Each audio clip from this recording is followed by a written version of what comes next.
سلام دوستان عزیزم، به چنل یوتیوبم خوش اومدین.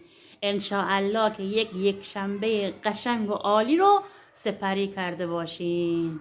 حال دلتون خوب و کوک باشه. دوستان عزیزم، میخوام چند مورد درباره سحر و جادو براتون بگم و چجوری باطلش کنینم بهتون میگم با ذکرهای قرآنی و معجزه قرآنی. از کجا بدونیم سحر شدیم، از کجا بدونیم طلسم شدیم.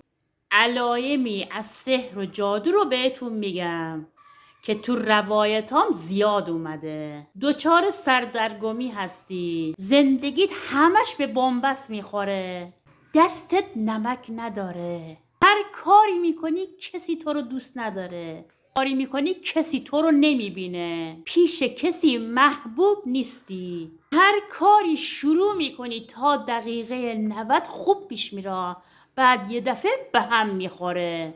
این علائم طلسم و جادوه. کم شدن رزق و روزی، هر کاری میکنی زندگیت برکت نداره، مالت برکت نداره، رزق و روزیت بسته شده، شغل پیدا میکنی، به هر دری میزنی یه شغل خوب پیدا میکنی، ولی برکت نمیاد تو خونه زندگیتون. 2 سال پیش اینجوری نبودا، این علائم رو نداشتینا، ولی تازه اینجوری شد.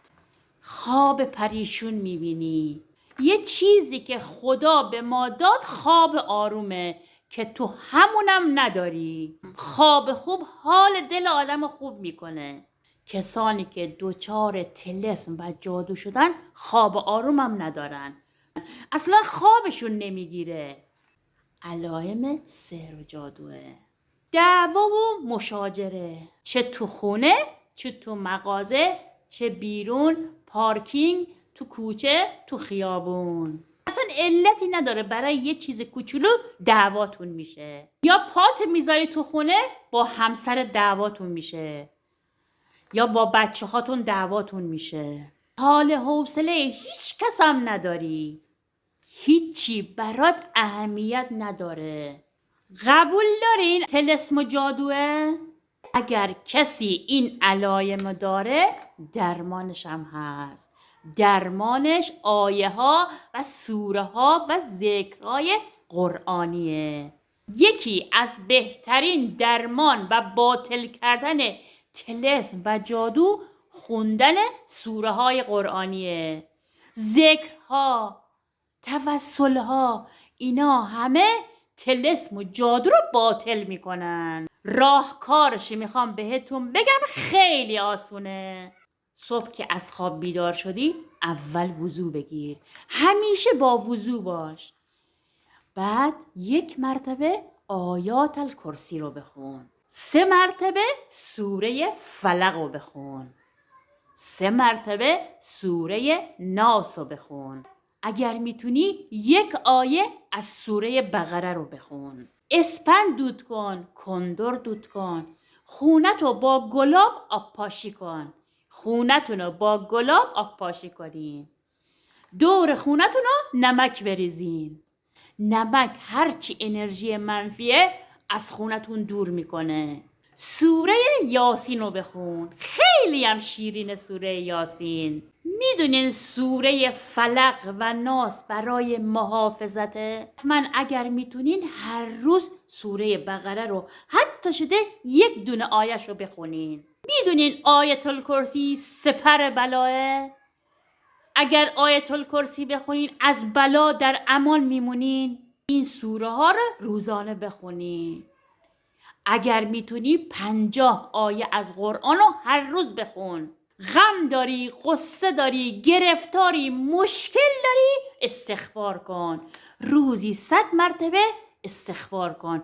استغفرالله، استغفرالله، استغفرالله 100 مرتبه بگو.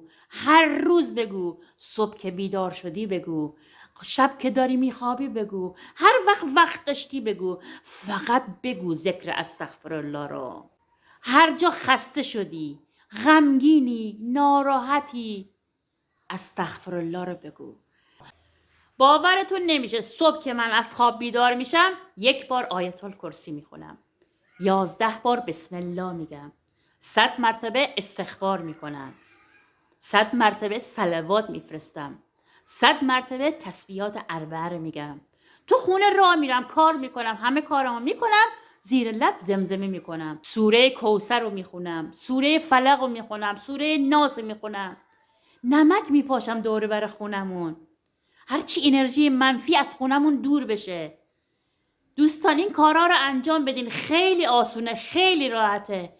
بعد از نماز وقت داری بشین 50 آیه بخون.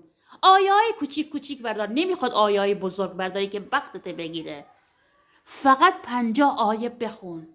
دوست عزیزم، هر مشکلی داری، هر گرفتاری داری، با آیه های قرآن حل کن، با ذکرهای قرآنی حل کن. تا خدا هست، تا سوره هست، تا آیه هست، به کسی نمیخواد چیزی بگی، نمیخواد بری پیش دعا نویس طلسمت کنه، جادوت کنه یا باطلش کنه. خودت با آیه های قرآنی باطل کن.